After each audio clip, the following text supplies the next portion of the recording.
Okay, tingnan mo yung katabi mo. Anong pangalan niya? Sino siya? Okay, si Regine. Okay, tingnan nyo. Nakita nyo ba? Okay, si Charis. O, di ba? Ang galing, di ba? Alam niyo yung mga pangalan nila. Pero ngayon, makikita natin at malalaman natin kung sino ba talaga tayo. Okay? Sino ba talaga tayo? Who are you really?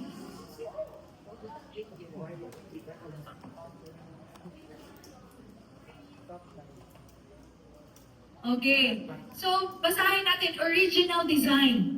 Original design.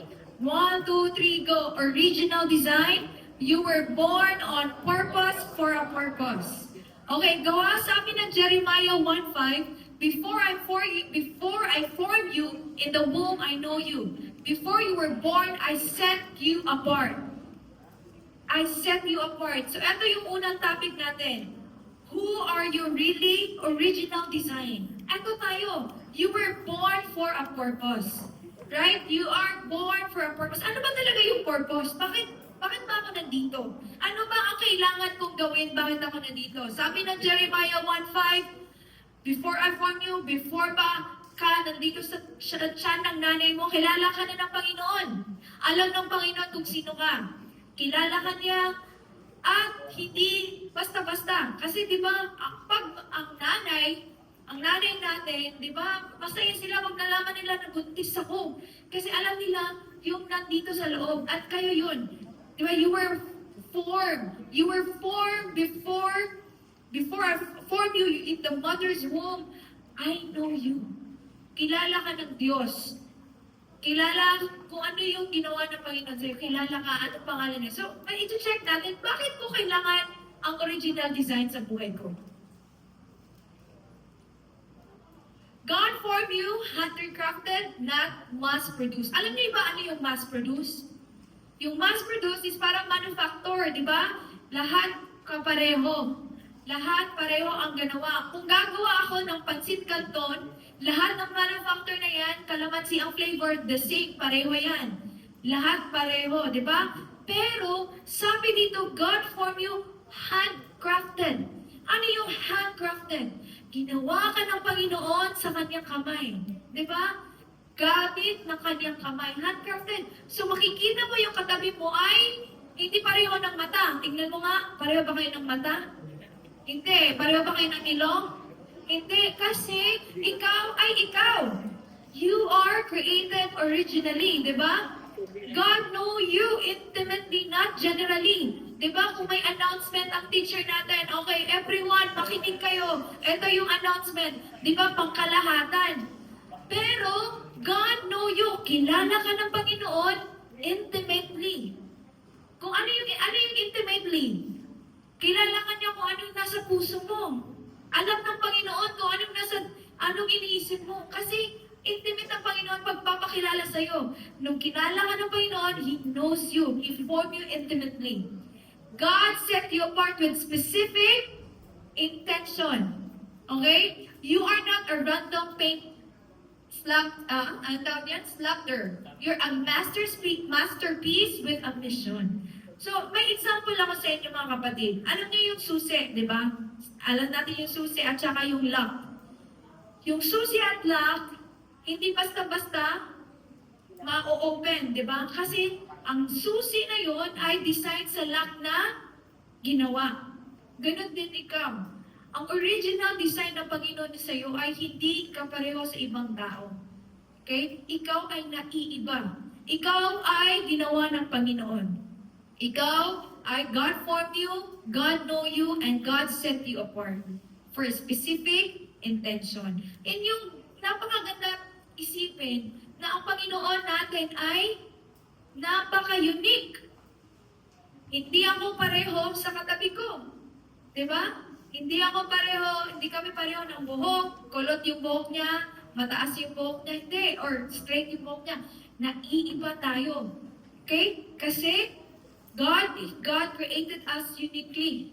Diba? God's design for you is, ano yung una? You were born on purpose and for a purpose. Okay? So, naisip niyo ba na bakit ako nandito sa mundo na to? Naisip ba natin? Alam nyo, kung alam lang nyo na yung bakit kayo nandito with a purpose, hindi tayo na wiwindang, di ba? Kung merong mangyayaring komparasyon sa buhay natin, hindi tayo ma, masad or malungkot. Bakit? Kasi, alam natin yung original design natin. Di ba? I am born for a purpose, with a purpose, for a purpose. Tama, hindi? Tama, hindi? Tama, di ba? Sabi nga dito, you live with clarity.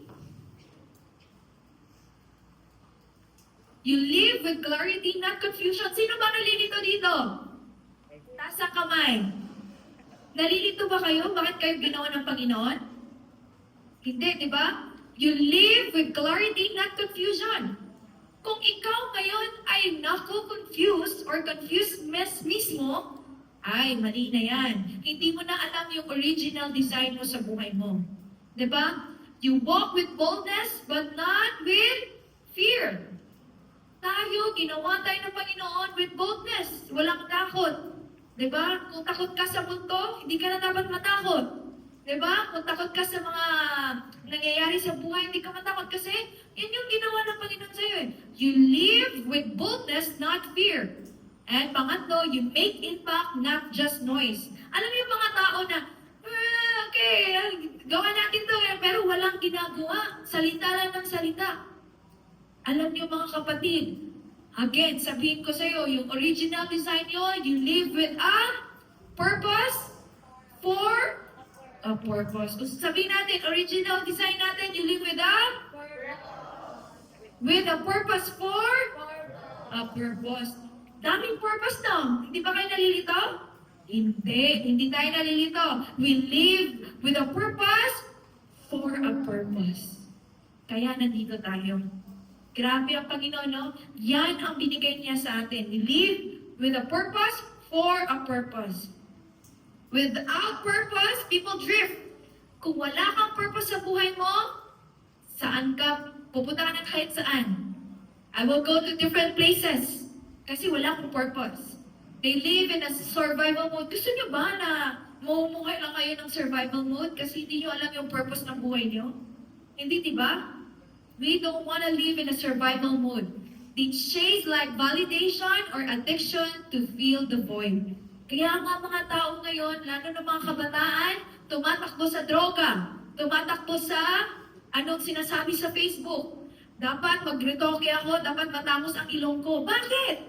Kasi they chase ano yung gusto ng tao. They chase ano yung sinasabi ng tao. Diba? They chase yung addiction para ma-feel yung nasa buhay nila. Kasi hindi nila alam yung purpose. Ngayon, tanungin ko, ano yung original design natin? We live with a for a yan. Yan yung mga anak ng Lord. You live with a purpose for a purpose. You don't want to go to what the Facebook likes, Instagram likes. Paano kung hindi magla-like yung crush mo sa Facebook na pinupost mo? Masasaktan ka na ba? Iiyak ka ba? Naku po, hindi pwede gano'n, di ba? We live with a purpose for a purpose. Paano kung hindi ka gusto ng gusto mo? Iiyak ba tayo? Gagawa ba tayo ng bagay na hindi dapat karapat-dapat? Hindi gano'n, di ba? Una pa lang, sino nagmahal sa'yo? Ang Panginoon. Kaya nga, sabi ng Panginoon, before I formed you, I know you. Before ka, naging maliit ka pa lang sa tiyan ng nanay mo, kilala ka na. Kasi bakit? Ginawa ka ng Panginoon for a purpose, with a purpose for a purpose. Diba? You were born for your generation, for this moment, with a divine assignment. God's original design is intentional identity plus divine purpose. Bakit intentional identity? Ano bang ibig sabihin ng intentional identity? Diba? Yung intentional identity ay sinasabi natin na hindi lang general, hindi lang yung eto, ganito, intention. Yung One-on-one talaga ang paggawa ng Panginoon sa'yo. Hindi lang, okay, gawin ko to kasi kailangan. Diba? Intentional identity ang ginawa ng Panginoon sa'yo. Plus, meron pang plus, diba? Minsan maganda pag may plus, diba? Kasi parang marami tayong makukuha. Plus, may divine purpose, diba? Anong sabi doon? You were created in His image. Okay, basahin natin yung pangalawa. 1, 2, 3, go. Formed uniquely. Saved with a purpose. Sent with authority. Yan ang dapat malaman natin. Ito yung intentional identity and divine purpose ng Panginoon sa atin. I am created in His image. Pangalawa, formed uniquely. Kasi hindi naman tayo pareho, di ba? Charis, pareho ang kamukha ba kita? Hindi, di ba? So, saved with a purpose. Di ba? And pang-apat, sent with authority. Kaya nga sabi ko kanina na huwag kayong mag-confuse kung sino ikaw. Kasi yan yung apat na yan yung original design ng Panginoon sa'yo. Kaya nga, sinasabi ko sa inyo, you live with a purpose for a purpose. Diba? God's original design sa'yo is, ginawa ka ng Panginoon with His image, formed uniquely, saved with a purpose, set with authority. Maganda or hindi maganda? Maganda, di ba? God's divine appointment sa'yo is your original design. Pangalawa, biblical examples. Okay, design and destiny, we walk together. So, alam niyo na yung original design niyo? Ano nga yun? We live for the purpose. 1, 2, 3, go. We live with a purpose for a purpose. Okay, pangalawa is yung mga biblical example, which is yung design and destiny together. Bakit yung design and destiny walk together? Bakit kailangan sila magsama? Bakit kaya? Alam nyo ba?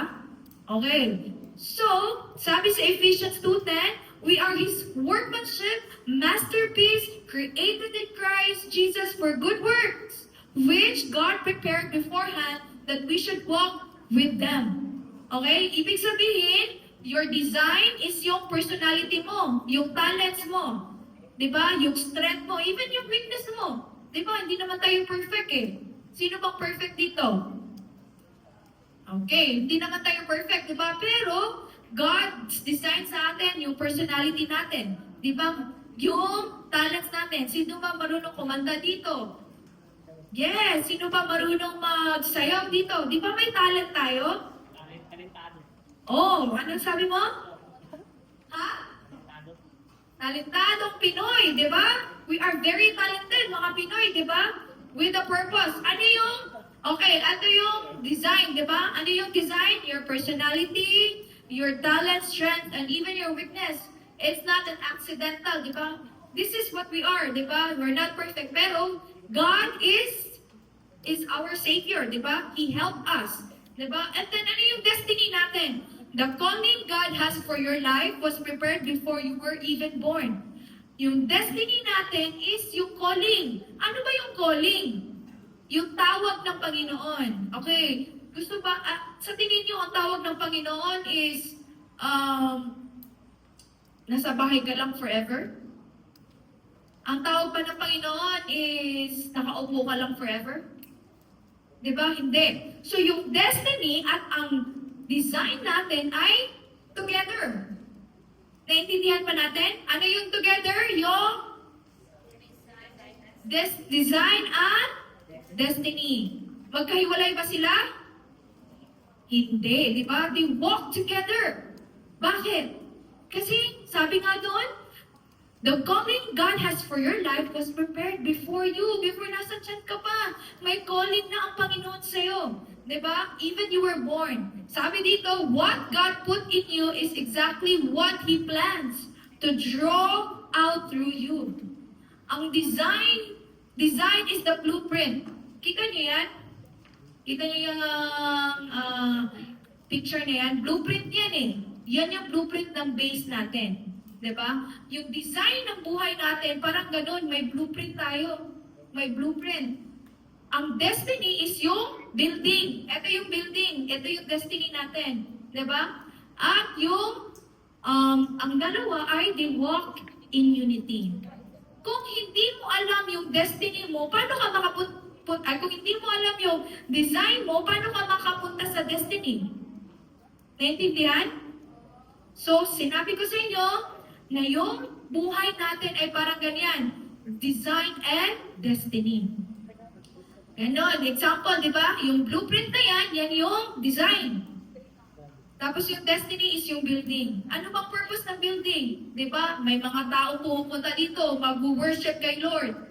Di ba? So, tanungin mo yung sarili mo, ano kaya ang destiny ko? Kasi alam ko na yung design ko eh. Di ba? So, they walk together in unity. Tama ba?